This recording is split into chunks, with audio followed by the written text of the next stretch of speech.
Uttarkashi tunnel में 41 लोग पिछले 17 दिनों तक फंसे रहे। 17वें दिन कामयाबी मिली और कामयाबी के पीछे इंसान, विज्ञान और भगवान तीनों का ही साथ रहा। पहले तस्वीर आपको दिखाते हैं भगवान की, जो बाबा बौगनाथ का मंदिर है, जो स्थापित किया गया। जो पहले कहा गया ग्रामीणों द्वारा कि अगर यहाँ पर मंदिर स्थापित किया गया होता तो इस तरीके का हादसा नहीं होता, लेकिन बाद में जो रेस्क्यू से जुड़े अधिकारी थे उनको समझ में आया कि यहाँ पर एक मंदिर स्थापित किया जाना चाहिए जिसमें रोज पूजा होनी चाहिए। फिर वो मंदिर स्थापित किया गया और फिर वहाँ पर रोज पूजा अर्चना होती रही और तमाम तस्वीरें सामने आती रही, चाहे विदेशी हों चाहे वो अपने देश के लोग हों, वहां पर मत्था टेक के ही अंदर सुरंग के अंदर जाते थे और रेस्क्यू के काम में जुट जाते थे। हमारे साथ पंडित जी हैं जो रोज 17 दिनों तक यहां पर पूजा पाठ करते रहे और आखिरी दिन जब कामयाबी मिली तो उन्होंने एक बड़ा पाठ भी किया, हवन भी करवाया। उन्हीं से बात कर लेते हैं कि कितनी बड़ी आस्था है बाबा बौगनाथ की इस पूरे इलाके में। आपका नाम क्या है पंडित जी? रामनारायण अवस्थी। रामनारायण अवस्थी जी, ये जो पुजारी जी जो आपने ये जो पूजा अर्चना की है, ये किस तरीके से रही और आपकी क्या मान्यता थी, क्यों ये हादसा हुआ, आपको क्या नजर आया?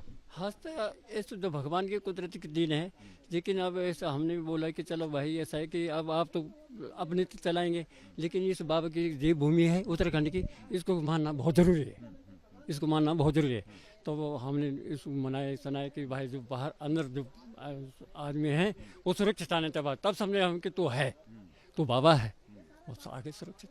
अच्छा, तो ये उम्मीद कब बढ़ गई कि कामयाबी मिलेगी? जब वो कल आपको शिव जी की आकृति जो बन गई थी पानी के रिसाव से, उसके बाद आपको लगा कि अब सब ठीक हो जाएगा? मैंने कहा ये तो आ गए साक्षात, और पानी की आरती जो उसके पीछे आ गए तुरंत ना, तो कामयाबी पूरी हो गई। तो आपने हवन भी कराया यहाँ पे, पूजा पाठ? सब कुछ कराया हमने। हाँ, हमने कहा हम तो उनके अंदर थे पहले के, पहले वो निकल जाएं बाहर, सारा प्रशासक शासक सब जुड़े थे हैं।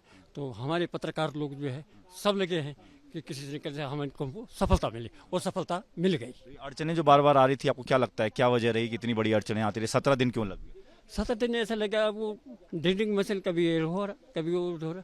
अरे मैंने कहा भाई वो कर वो एक बार उन्होंने बोले कि अब तो कुछ नहीं होता। अरे मैंने कहा कुछ क्यों नहीं होता, ये बाबा की कृपा है, कहीं नहीं जाते अंदर तुम। आपने उम्मीद कभी नहीं छोड़ी? मैंने उम्मीद नहीं छोड़ी। मैंने कहा आप क्या बात करें, गांव के लोग बोल रहे थे कि अब कुछ नहीं होने का। मैंने कहा कुछ नहीं होने का, वो कहीं नहीं जाते, मेरे पे आस्था रखो, निकल जाएंगे बाहर, सबको बताएंगे। आपने तो विदेशी मेहमान को भी आपने पूजा पाठ करवाया, आर्नोल्ड डिक्स आपके साथ बैठे रहते थे, क्या बात करते थे, बात हो पाती? मेरे तो इंग्लिश तो आती नहीं थी, और वो बोल रहे, मैंने कहा माला जी नहीं आप जो और बैठे रहे। कल तो जब मैं देख रहा था, जब ये तमाम रेस्क्यू का काम पूरा हुआ, लोग बाहर निकले थे, उससे पहले से और आखिरी तक वो आपके साथ बैठ के पूजा पाठ करते रहे। क्या पूजा आपने से करवाई उनको? मैंने नहीं करा इनसे, वो अपना बैठे रहे चुपचाप, पर मैं अपना ध्यान पे लगा रहा हूँ। मैंने कहा आप करेंगे, बोलने नहीं आप लोग करें, बस ये है। तो आप लेकिन लगातार पाठ करते हैं? पाठ के जब करता रहा मैं कि मेरे जो है अंदर जो 17 लोग हैं वो सुरक्षित और ठीक ठाक से बाहर आए। तो अब तो मुख्यमंत्री ने भी कह दिया, जो गांव वालों की कहना था कि यहाँ पर एक मंदिर होना चाहिए, फिर इस सुरंग का काम होना चाहिए, तो अब मुख्यमंत्री ने कह दिया कि मंदिर बनेगा, तो अब ठीक है? ये है कि ये भूमि है ग्राम सभा गिनौटी की। अब ये वो कहाँ पे तय करते हैं, ये जो डोली हमारी परसों आएगी वो फिक्स करेगी कि मंदिर होना कहाँ पे। अच्छा, वो गाँव वाले पहले तय करेंगे कहाँ पर मंदिर होगा? ये जिनकी ज़मीन है ना, अब ये तो नरवाण वाले की ज़मीन और डोली वाण वाले गिनौटी की है, तो वो डोली फिक्स करेगी, वो ये आएगी और वो फिक्स करेगी कहाँ बनना है। तो आपको लगता है कि मनुष्य होना, तो आपका कहना है कि पहले मंदिर बने फिर ये काम आगे? हाँ वो तो हो गई, वो तो होने हैं। अब जैसे इनकी इच्छा होगी कम बनने वालों की, अब वो क्या करते हैं, लेकिन बनेगा पक्का।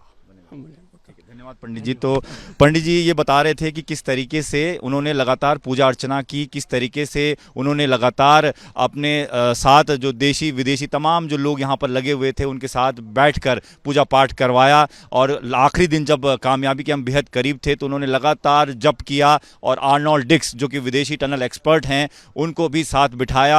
हालांकि भाषाएँ दोनों को एक दूसरे की समझ में नहीं आई, लेकिन जो आस्था की जो भाषा होती है वो दोनों को समझ में आ रही थी। दोनों की कामना यही थी कि सभी 41 लोग सुरक्षित वापस आएं, और इसी कामना के साथ ये तमाम चीज़ें पूरी भी हुई, कामयाबी हासिल हुई और सभी 41 लोग सुरक्षित और स्वस्थ बाहर आए। कैमरामैन जितेंद्र सिंह के साथ दीपक सिंह रावत, एबीपी न्यूज़, उत्तरकाशी।